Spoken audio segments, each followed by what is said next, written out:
आप लोग सब पीछे हटिए, पीछे हटिए। फोन किसने किया था आप में से? सर मैंने फोन किया था आपको। ये हमारे बिल्डिंग का भी नहीं है। ये तुम्हारे बिल्डिंग का नहीं है? नहीं सर। सर लगता है ये आदमी मुंह के बल गिरा है, पूरी तरह बिगड़ गया है, कोई भी नहीं पहचान सकता। कूदते वक्त मतलब? तुम ये कैसे कह सकते हो सिर्फ बॉडी को देख के कि इसने आत्महत्या की? हो सकता है किसी ने इसे धक्का दे दिया। तो फिर पता कैसे चलेगा सर?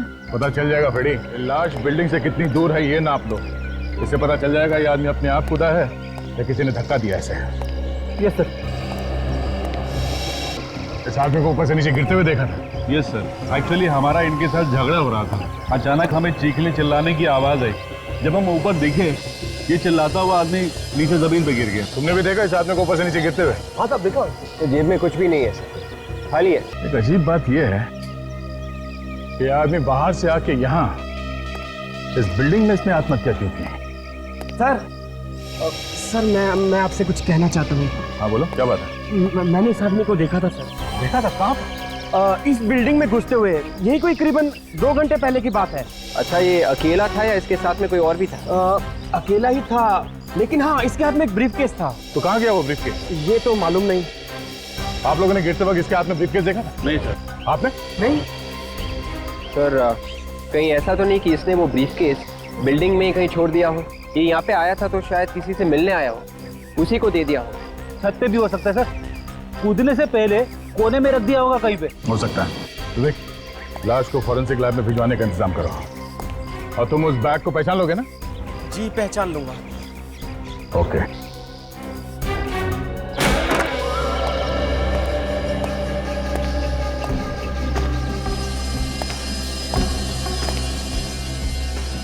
यहाँ पे तो ये ग्रिल लगा हुआ है।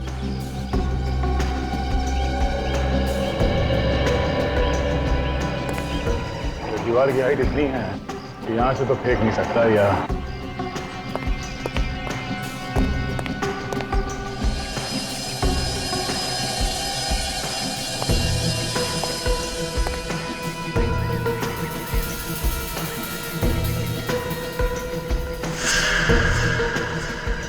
ओह, खून लगा हुआ है। शायद यहाँ से गया वो आदमी।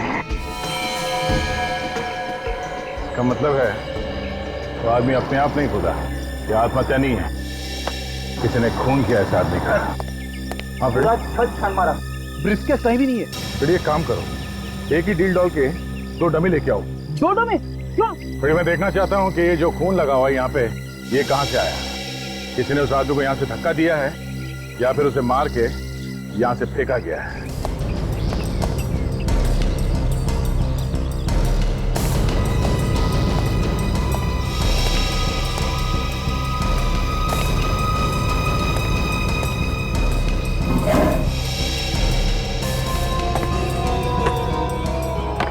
क्या ये यही बैग था?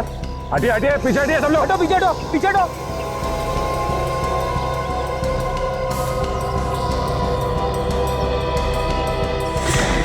देखा फ्रेडी, अगर आदमी अपने आप कूदेगा तो ऐसे बिल्डिंग के पास ही गिरेगा।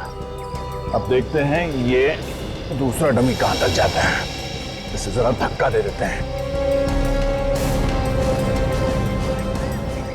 हटिए हटिए, पीछे हटिए सब लोग। हटो पीछे हटो, पीछे हटो।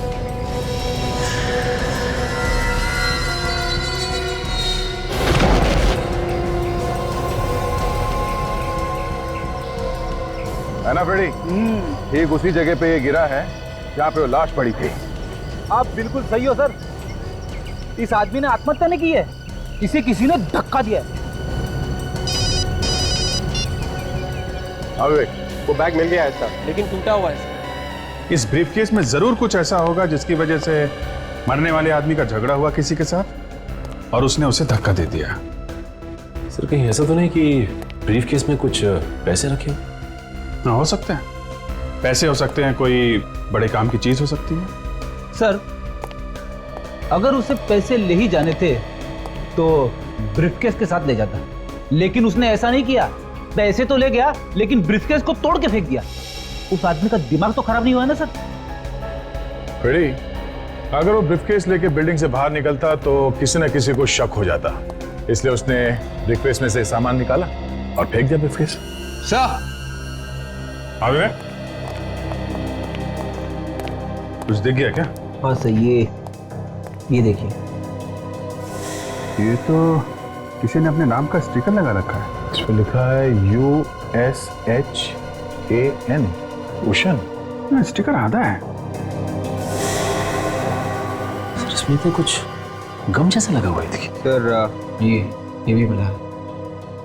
ये क्या हो सकता है? ये तो किसी मशीन का पार्ट लगता है।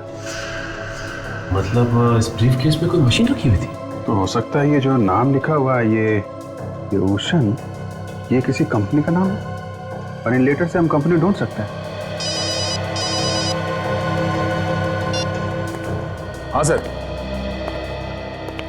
अब हाँ, हम अभी उसी के बारे में बात कर रहे थे सर। हाँ,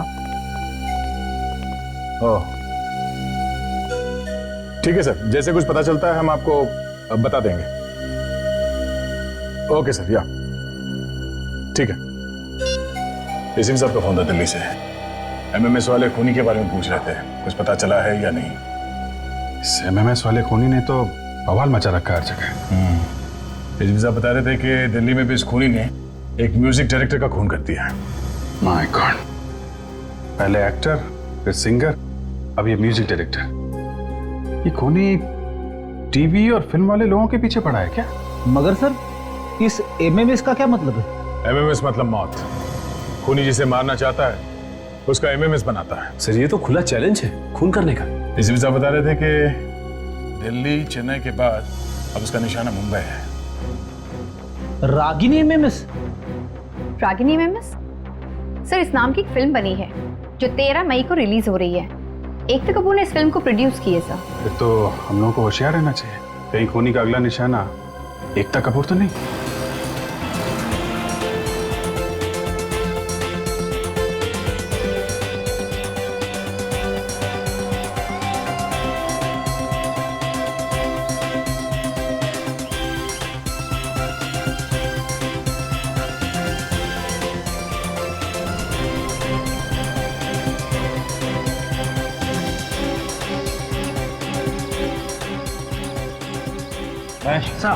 चारों तरफ एक बार फिर से चेक करो।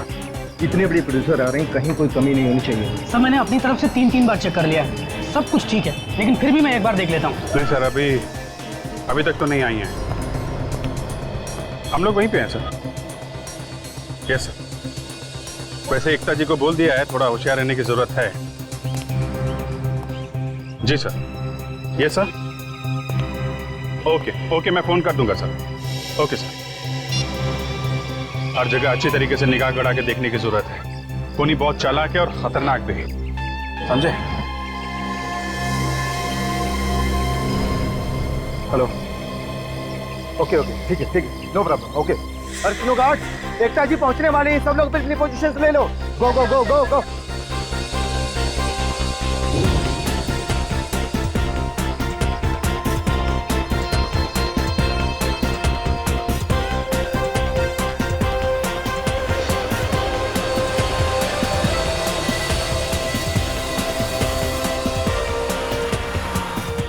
एकता जी के साथ साथ भीड़ पे भी नजर रखो, हैं?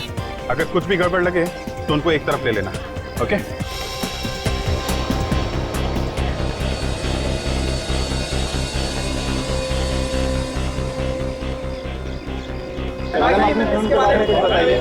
देखिए, सब कुछ यहाँ पूछेंगे या फिर अंदर?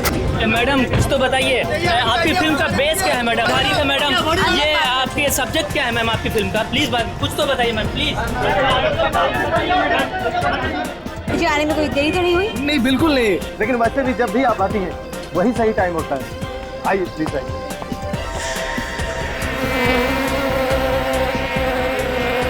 क्या बात है मैम, कोई परेशानी? नहीं।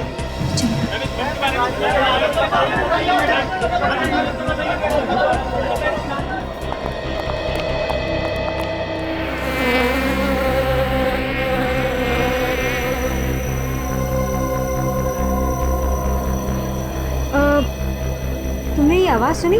किस तरह की आवाज? भिनभिनाने की, मक्खी के भिनभिनाने की। अजीब सी आवाज है। नहीं मैम। तो मुझे भी सुनाई दे रही है। Ladies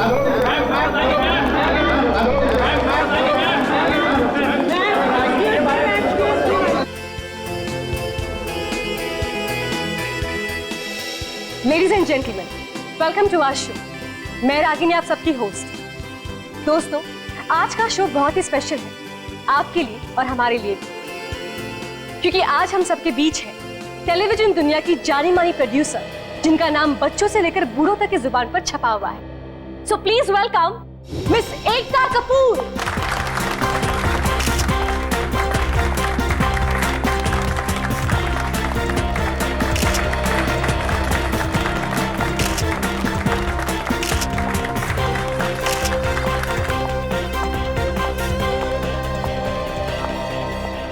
hello ma'am, nice to meet you. आपका इस शो पर स्वागत है। हमारे इस शो पर आने के लिए बहुत बहुत धन्यवाद। आपने मुझे बुलाया, इस बात का बहुत बहुत धन्यवाद।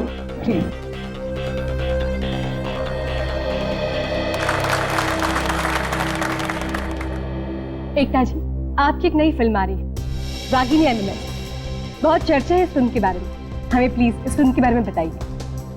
इत्तेफाक की बात तो देखिए, आपका नाम भी रागिनी और फिल्म का नाम भी रागिनी एमएमएस। भगवान करे इससे ज्यादा कोई इत्तेफाक ना निकले।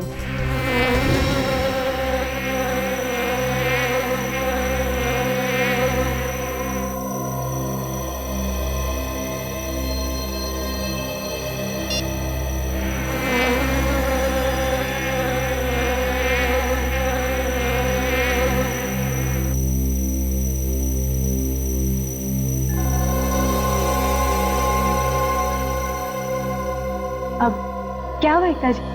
हाँ, कुछ नहीं। आप कुछ पूछ रही थी? आपकी फिल्म के बारे में। बेसिकली ये फिल्म एक लड़का और लड़की की कहानी है जो छुट्टियों के लिए बम्बई के बाहर धानू जाते हैं। दोनों एक वीकेंड साथ स्पेंड करने जाते हैं, लेकिन उन्हें पता नहीं होता कि वहाँ उस घर की खुद की एक कहानी है। वो दो तो जाते हैं अकेले हैं, लेकिन घर में कुछ और ही निकलता है। लड़के ने उस घर में कैमरा लगाए कि लड़की का एमएमएस बनाए। उसे भी नहीं पता होता कि उस घर की कहानी कुछ और ही है, और उन दोनों के साथ साथ एक तीसरा है, और वो सब उस कैमरा में रिकॉर्ड हो रहा है। मतलब कि कैमरा सब कुछ रिकॉर्ड कर लेता है? जी, कैमरा सब कुछ रिकॉर्ड करता है। आपने कहा था कि इसमें 2 से 3 ये कैसे हो गए? उस घर में एक अंदरूनी शक्ति भी है, एक आत्मा, जो दोनों को नहीं पता, लेकिन कैमरा उसे पकड़ लेता है। वाह, हमने सुना है कि आपकी ये फिल्म सच्ची घटना पर आधारित है। देखिए, एक लड़की थी जिसके साथ ये सब हुआ। उसके साथ एक भूतिया किस्सा हुआ, और वो किस्सा मैं दुनिया के सामने लाना चाहती हूँ। उसी से बनी रागिनी एमएमएस। एकता जी, आपकी ये फिल्म किस ऑडियंस को टारगेट करती है? बेसिकली युवा। मैं चाहती हूँ सारे कॉलेजेस की छुट्टियाँ चल रही हैं, लोग अपने डेट्स के साथ, अपने दोस्तों के साथ, सारे यंग लोग जाकर ये फिल्म देखें। एक यंग हॉरर है। तो एकता जी, आपकी ये फिल्म कब रिलीज हो रही है? फ्राइडे द 13th को। कहते हैं शुक्र और राहु एक होते हैं और आत्माओं का डेरा होता है। उसी दिन मैं चाहती हूँ रिलीज हो रागिनी एमएमएस।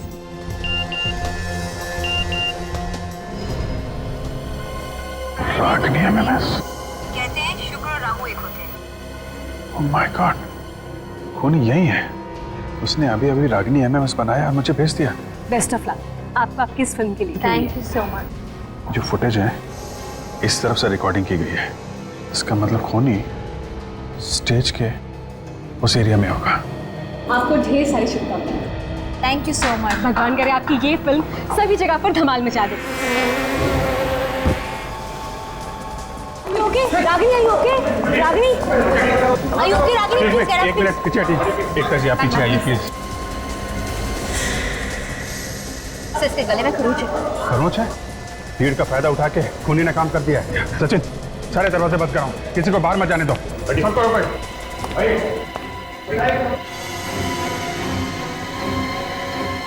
सही बेहोश है। बेहोश है?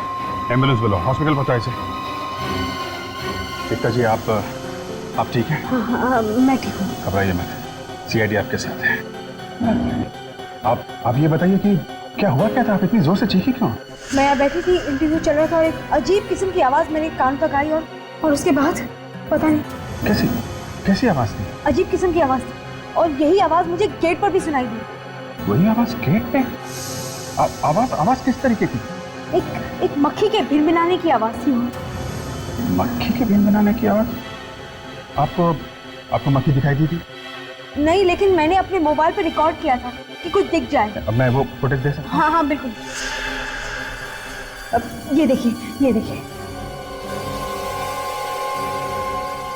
कुछ तो है लेकिन ब्लर हो गया, कुछ साफ दिख नहीं रहा है। आप मेरा मोबाइल रख सकते हैं। थैंक यू वेरी मच, इससे हमें काफी मदद मिलेगी। हम पता लगा लेंगे ये क्या है। ये आप जा सकती हैं। कोई भी प्रॉब्लम हो हम लोगों को फोन करिएगा। जी। आप लेके जाइए प्लीज।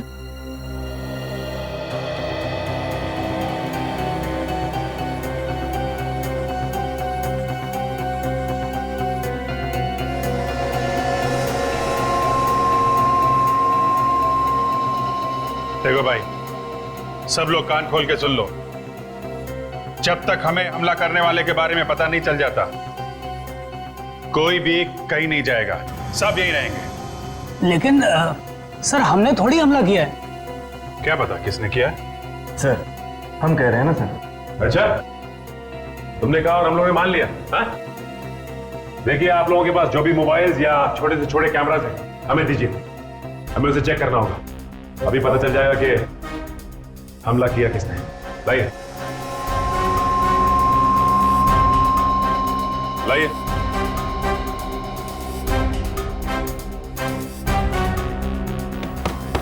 दीजिए।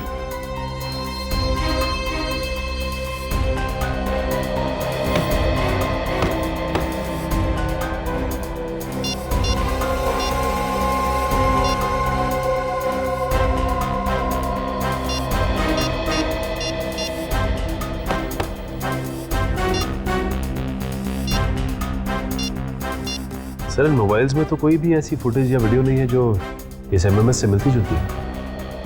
वही तो। सर, मैंने सारे कैमरे और इक्विपमेंट्स चेक कर लिया, किसी ने भी कोई छेड़खानी नहीं की थी। ये रागिनी के गले में जो खरोच का निशान था,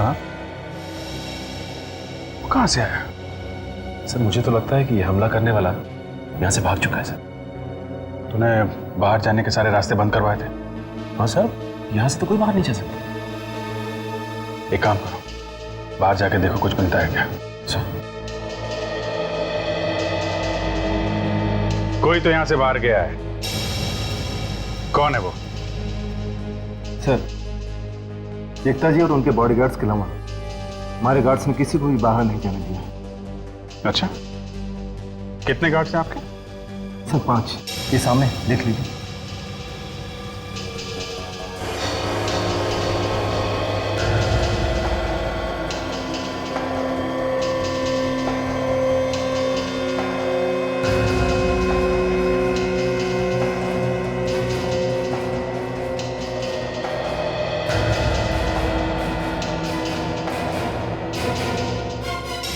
नहीं,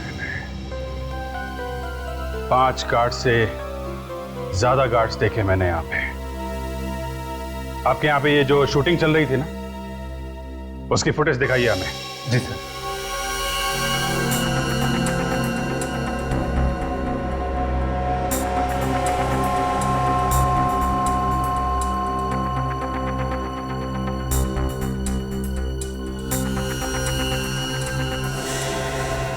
बस रोको।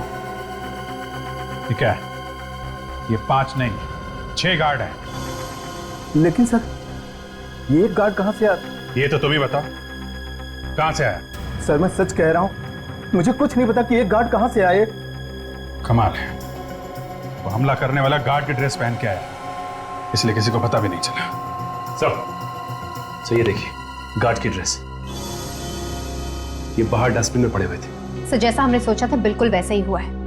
हमला करने वाले ने गार्ड के कपड़ों का इस्तेमाल किया है। पर सर, एक बात समझ में नहीं आई कि ये गार्ड के कपड़े उस हमला करने वाले के पास कहां से आए? सब पता चल जाएगा सचिन। ये कपड़े हमारे हाथ लग गए हैं ना, ये कपड़े ही हमें उस तक पहुंचाएंगे। हाँ, सालों के साथ। क्या आप नहीं कर सकते? सर, हमें इसके हाथ पे कुछ खरोचों के निशान मिले, ये देखिए। खरोच का निशान? मतलब बनने से पहले इसके किसी के साथ हाथापाई हुई है? इसने अपने आप को बचाने की कोशिश की होगी और उसी में ये निशान लग गए होंगे। बिल्कुल बॉस, यही हुआ। और उसी हाथापाई के दौरान खूनी ने इसे धक्का दे दिया। रागिनी के बारे में कुछ पता चला था? उसकी किस्मत अच्छी थी कि वो बच गई, वरना मारने वाले ने तो कोई कसर नहीं छोड़ी थी।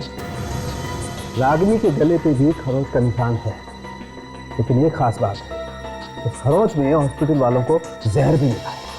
जहर मिला? मगर ये जहर आया कहाँ से? हम लोग तो वहीं पे थे। वही पता लगाने की कोशिश कर रहा हूँ विजय। जहर खूनी के नाखूनों में पहले से मौजूद था या उसने बाद में लगाया? अच्छा, ये एकता ने जो मोबाइल दिया था उससे कुछ पता चला? उसकी फुटेज देख के चेक की, लेकिन कुछ खास पता नहीं चलता यार। उस वीडियो में कुछ दिखा नहीं? दिखता है, साफ साफ दिखाई नहीं देता।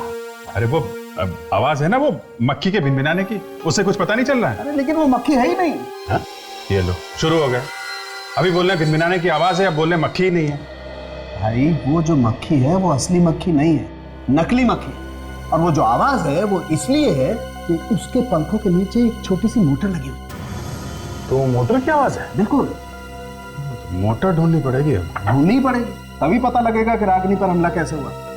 तो जो कंपनी से छोटे छोटे मोटर्स बनाते हैं उनके बारे में पता करते हैं। हाँ पता करो। और एक खास बात, इतनी छोटी सी मोटर बनाना हर एक के बस की बात नहीं। ये नकली मक्खी इतनी तेजी से उड़ रही थी कि कैमरा भी नहीं पकड़ पाया इसे। नकली मोटर, नकली मक्खी। मैंने तो आज तक ऐसी मशीन कभी नहीं देखी जो मक्खी की आवाज निकालती है। बड़ी मार्केट में नई नई टेक्निक्स आ गई हैं। ऐसे ऐसे मोटर्स बनते हैं मार्केट में जो अलग अलग तरह की आवाज करते हैं। आप कुछ पता चला उन कंपनीज के बारे में जो मोटर बनाती है? हाँ सर, ये 5 नाम है sir. Toys today, MK company, super toys, Kulbhushan and sons and magic carpet toys. एक मिनट जरा फिर से पढ़ना। ये toys today, MK company, super toys, Kulbhushan and sons, magic carpet toys. Kulbhushan and sons के आखिरी 5 अक्षर वही हैं जो उस ब्रीफकेस के अंदर लिखा हुआ था, भूषण, कुलभूषण। मतलब एकता कपूर ने जो मोटर की आवाज सुनी थी वो इसी कंपनी का था, और वो जो टूटा हुआ ब्रीफकेस हमें लाश के पास से मिला था वो भी इसी कंपनी का। क्या ये दोनों केसेस एक दूसरे से जुड़े हुए हैं? अब जी कुलभूषण एंड सन्स कंपनी में चल के देखते हैं, वहीं से पता चलेगा इस मक्खी की आवाज वाले मोटर का।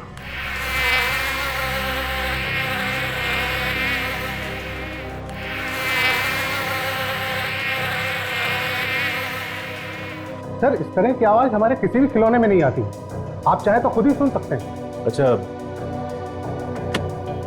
ये बताइए कि ये इस ब्रीफकेस को पहचानते हैं आप? ये ब्रीफकेस?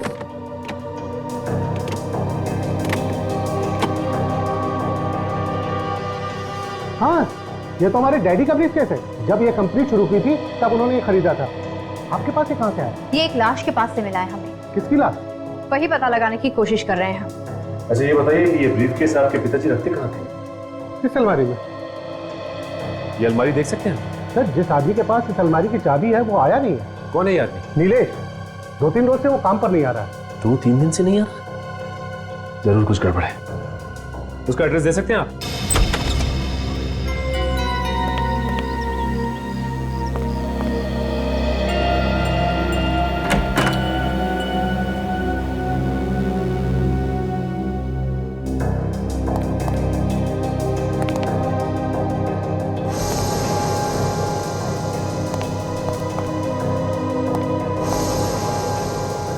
मेरे घर के अंदर है तो है कहां पे?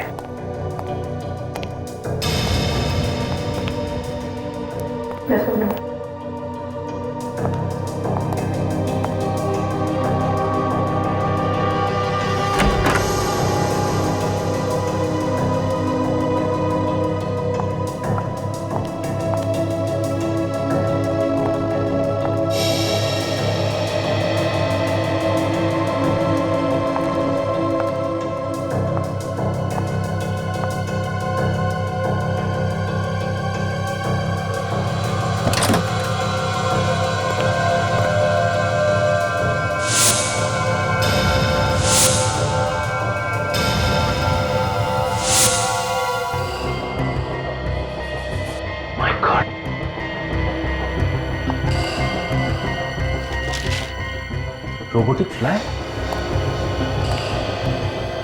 इसका मतलब यहाँ पे ये सब बनता है?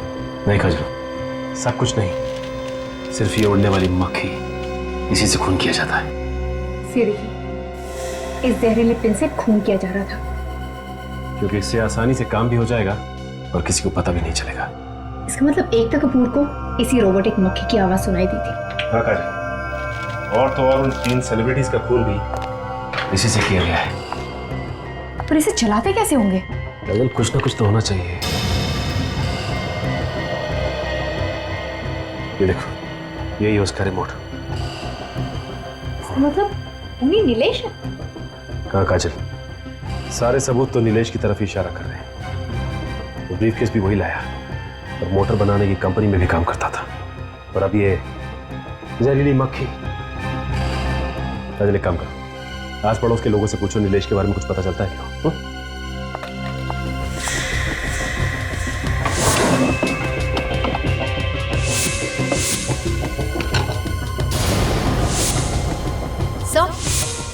हाँ काजल।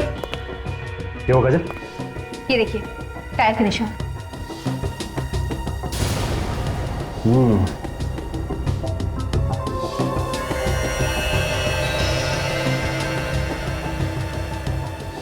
ये इसका मतलब यहाँ पे गाड़ी खड़ी हुई थी। तो ये देखो, इंजन ऑयल भी गिरा हुआ है। मतलब नीलेश के पास गाड़ी है और शायद गाड़ी से कुछ पता चल जाए। नंबर काजल, अगर गाड़ी का नंबर मिल जाए तो आसानी से पता लगाया जा सकता है। एक काम करते हैं, आसपास के लोगों से पूछते हैं, शायद उनको पता हो नीलेश की कार के बारे में। एक्सक्यूज मी भाई साहब, ये नीलेश को जानते होंगे ना आप? जी हाँ, मैं जानता हूँ, पड़ोस में रहता है। आप लोग? हम लोग सीआईडी से। ओह, सीआईडी। बताइए, मैं आप लोगों के लिए क्या कर सकता हूँ? आपको नीलेश की गाड़ी का नंबर याद है क्या? गाड़ी का नंबर तो मालूम नहीं, लेकिन उसके पास सिल्वर रंग की गाड़ी है। गाड़ी के बारे में आप कुछ और बता सकते हैं क्या? वो कुछ दिन पहले अपनी गाड़ी को मैकेनिक के पास ले जा रहा था, कह रहा था चूहे ने उसकी वायर काट दी। कहाँ है वो गैराज? अरे भाई साहब, यहाँ पे कोई बॉस, कोई मालिक वालिक है या फिर ऐसे ही चल रहा है काम? क्या बात कर रहे हैं भाई साहब, है ना? वो देखो, वो खड़े। जाइए। सब ठीक है और बढ़िया। चल ठीक है, रखता हूँ, चल बाय बाय। कहिए भाई साहब, कुछ काम था? अच्छा, गाड़ी खराब हो गई। कहाँ है आप लोगों की गाड़ी? गाड़ी यहाँ पे आई थी नीलेश? मेरा मतलब है, नीलेश की गाड़ी यहाँ पे ठीक होने के लिए आई थी कुछ दिन पहले। हाँ सर, आई थी। आप जानते हैं नीलेश को? मैडम, बहुत अच्छे से जानता हूँ, वो हमारे रेगुलर कस्टमर है। लेकिन आप लोग? हम लोग सीआईडी से। सीआईडी से? जी हाँ, सीआईडी से। नीलेश की गाड़ी का नंबर तो याद होगा ना तुम्हें? सर, मुझे नंबर याद नहीं है, लेकिन हम लोग कस्टमर का एक रजिस्टर मेंटेन करते हैं, उसमें जरूर लिखा हुआ है। मैं अभी मंगा देता हूँ। सतीश, जरा वो रजिस्टर लेके आना।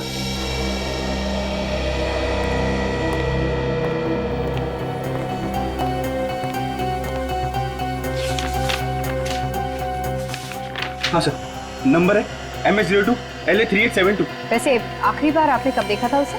मैडम, कुछ 4 दिन पहले। बेचारा बहुत परेशान था। मैंने उससे पूछा कि परेशानी का कारण क्या है, लेकिन उसने मुझे नहीं बताया। परेशान था वो? हाँ सर, फोन पे कुछ बात कर रहा था सर। क्या बात कर रहा था फोन पे? सर, कुछ झगड़े की बातें कर रहा था सर। फोन पे झगड़ा हो रहा था? अगर झगड़ा हो रहा था तो तुमने सुना होगा ना, क्या बोल रहा था फोन पे? कह रहा था कि उसका झगड़ा हो गया बांद्रा के किसी इटालियन रेस्टोरेंट में सर, जिसका उद्घाटन बुधवार को हुआ था। थैंक्स। काजल, एक काम करते हैं, बांद्रा के इस इटालियन रेस्टोरेंट में पता करते हैं कि नीलेश का झगड़ा किसके साथ हुआ था। तब तक मैं कंट्रोल रूम में फोन कर देता हूँ नीलेश की कार के बारे में।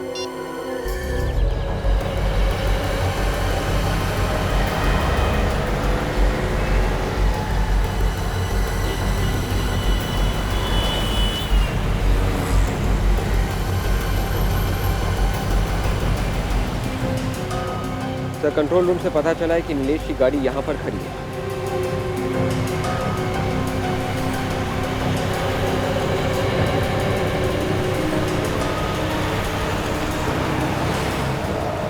गाड़ी के अंदर तो कुछ नहीं है सर। अंदर जो खोल के देखते हैं सर। गाड़ी को देख के ऐसा लग रहा है ये गाड़ी 2-3 दिन से यहीं पे खड़ी है। समझ में नहीं आ रहा है, गाड़ी को यहाँ छोड़ के नीलेश गायब कहाँ हो गया? पास में वो बिल्डिंग भी है जिसके छत से वो आदमी नीचे गिर के मारा था। कहीं वो नीलेश तो नहीं है? जब तक कोई ठोस सबूत मिल नहीं जाता कुछ बोल नहीं सकता।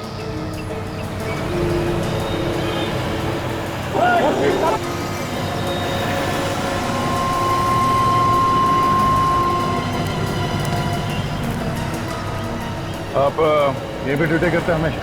काम है मेरा साहब, ड्यूटी नहीं करूँगा तो पैसा नहीं मिलेगा। हाँ ये बात तो है। अच्छा ये बताओ, ये सामने जो गाड़ी खड़ी है ये कब से खड़ी है यहाँ पे? इस कार ने तो नाक में दम कर दिया साहब मेरी। 2 दिन हो गए यहाँ पर खड़े खड़े। कौन खड़ी करके गया, कुछ मालूम है? एक आदमी उतरा था साहब, सामने वाली बिल्डिंग में गया था। सोसाइटी वाले रोज मेरे साथ झगड़ा करते हैं, जैसे मेरी कार है ये। वो आदमी दिखने में कैसा था? हुलिया कैसा था उसका? साहब इतना तो मैंने ध्यान नहीं दिया, लेकिन उसके हाथ में एक ब्रीफकेस देखा था मैंने। ब्रीफकेस? हाँ साहब। अच्छा जरा ये फोटो देखना, यही था वो आदमी? शायद हो भी सकता है, मगर पक्का नहीं कह सकता साहब। मतलब सर, बिल्डिंग से गिरकर मरने वाला आदमी नीलेश ही। एक काम करते हैं, इस गाड़ी में जितने भी उंगलियों के निशान मिलते हैं उन सबको डॉक्टर सालुंके के पास भेजते हैं। उस लाश की उंगलियों के साथ मिला के देखते हैं, पता चल जाएगा मरने वाला आदमी नीलेश ही था या कोई और। हमें पता चला है कि नीलेश की कार के ऊपर जो उंगलियों के निशान मिले थे उसकी रिपोर्ट आ गई है। हाँ ये रही रिपोर्ट, पढ़ो।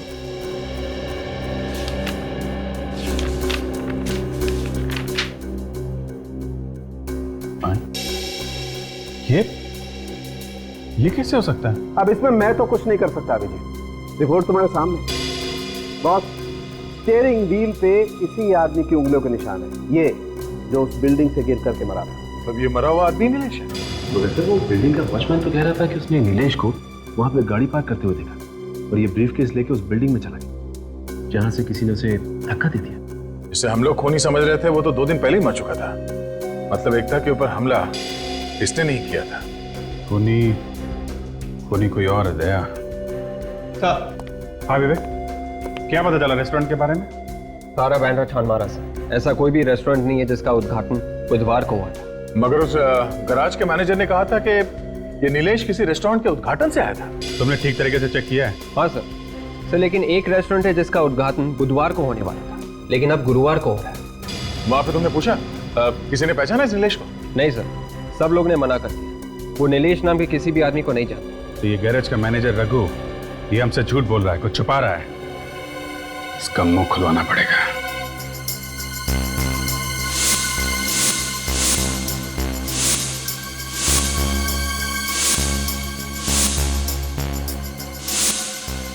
क्या है बॉस, तुम्हारा दिखाई नहीं दे रहा? मालूम नहीं सर, हमने भी नहीं देखा।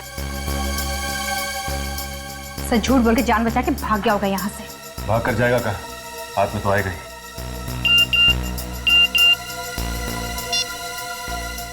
मुझे बचा लो सर, मैं आपके सामने हाथ जोड़ता हूँ। ये मेरा पार्टनर है समीर, सभी खूनों में इसका भी हाथ है। अब डर रहा है। ये तो रघु है, इस गैराज का मैनेजर। ठीक 15 मिनट बाद ये भगवान को प्यारा हो जाएगा। ओह माय गॉड, ये तो समीर भी खूनी से मिला हुआ है। हाँ सर, वो किसी को कुछ बता ना दे, इसलिए खूनी इसकी जान लेना चाहता है। मतलब इसने समीर को किडनैप किया हुआ है। सर हमारे पास बहुत कम वक्त है, हमें जल्द से जल्द यहाँ पहुँचना होगा, वरना ये रघु समीर का खून कर देगा। हाँ काजल, मैं अभी जी सर को फोन लगाता हूँ और ये एमएमएस भी भेज देता हूँ उनको। Hello sir.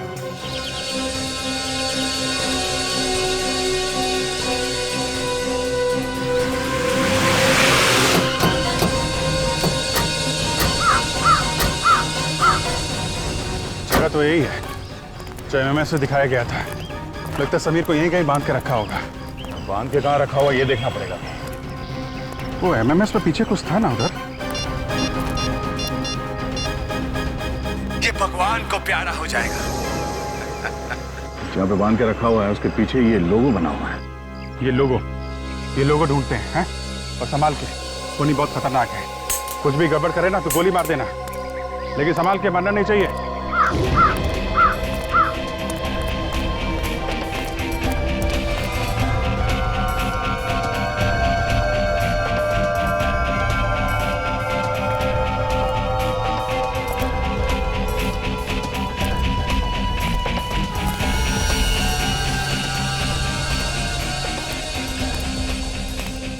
एमएमएस भेजे हुए 12 मिनट हो चुके हैं।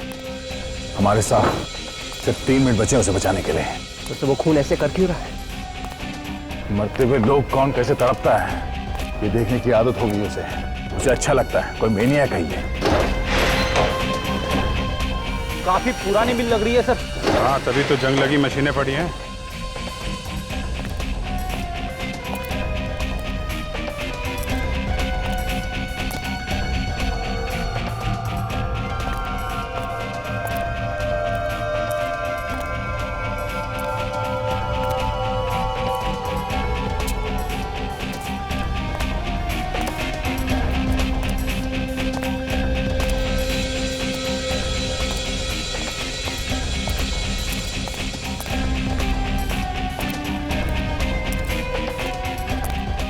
सर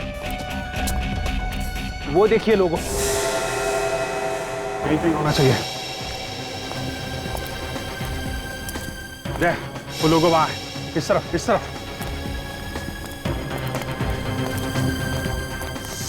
ये रहा।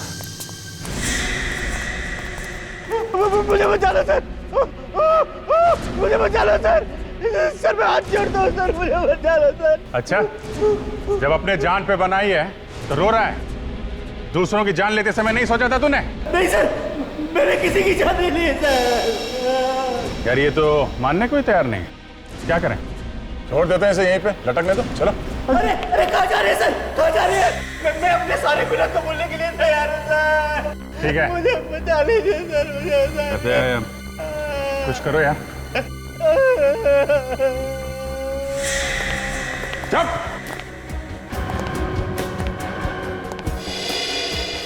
ठीक है।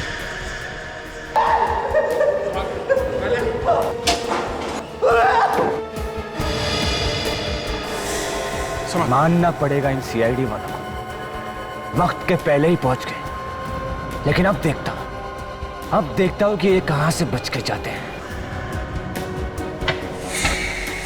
Thank you so much sir, आप लोगों ने मेरी जान बचा ली। बस ड्रामा बंद कर। ये बता वो कहाँ है जिसने ये सब किया है? आप लोगों के आने से पहले वो यही था सर। यही था? रेडी, पकड़ के रखे सर। सर मैंने कुछ नहीं किया सर।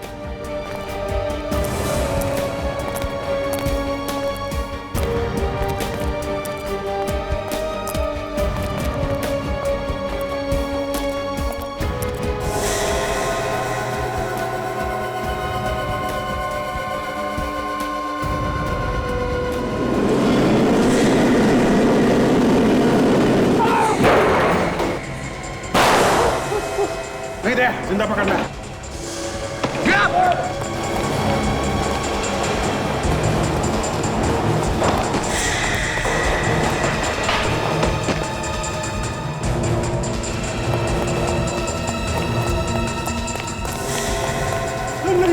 मुझे छोड़ दीजिए, मुझे छोड़ दीजिए।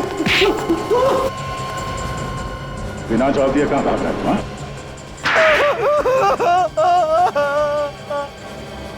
मुझे माफ कर दीजिए सर, मुझे माफ कर दीजिए।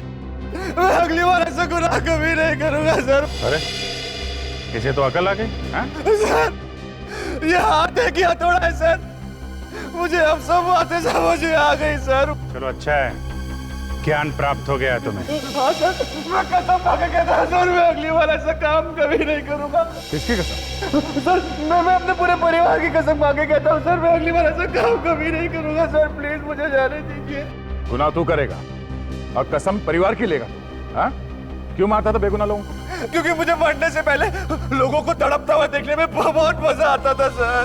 इंसान है कि हैवान, पर अपने साथ साथ तूने इसे भी हैवान बना दिया। हाँ सर, ये सवेरे मुझे एमएमएस बनाकर बेचता था सर। नहीं सर, मेरा कोई कसूर नहीं सर, इसने मुझे पैसों का लालच दिया था, इसने फंसाया मुझे। इसने फंसा दिया और तो फंस गया। हाँ? तू एमएमएस बनाता था और ये लोगों का खून करता था। हाँ सर, मैं इन लोगों के खून किया करता था सर। मैं दूर बैठकर रिमोट से ऑटोमेटिक रोबोटिक मक्खी को ऑपरेट किया करता था सर, जिसके अंदर एक जहरीली पिन थी सर। तुमने नीलेश का खून क्यों? क्योंकि सर नीलेश ने मुझे ऑटोमेटिक रोबोटिक मक्खी बनाकर दी थी और मुझे ये शक हो गया था सर कि वो सीआईडी को सारी बातें साफ साफ बता देगा सर, इसके लिए मैंने उसे मार दिया सर। एकता कपूर पे भी तुम्ही ने हमला किया था? जी सर, एकता जी पे भी मैंने हमला किया था सर। लेकिन जब वहां पे बवाल हो गया तो मैं वहां से भाग निकला सर। मुझे माफ कर दीजिए प्लीज सर। 3 खून किए हैं तुम लोगों ने, एक ने मजे के लिए और दूसरे ने पैसों के लिए। अब जिंदगी भर जेल में बैठ के तुम पैसे गिनना और तुम मजे करना, फांसी का ऑर्डर आने तक।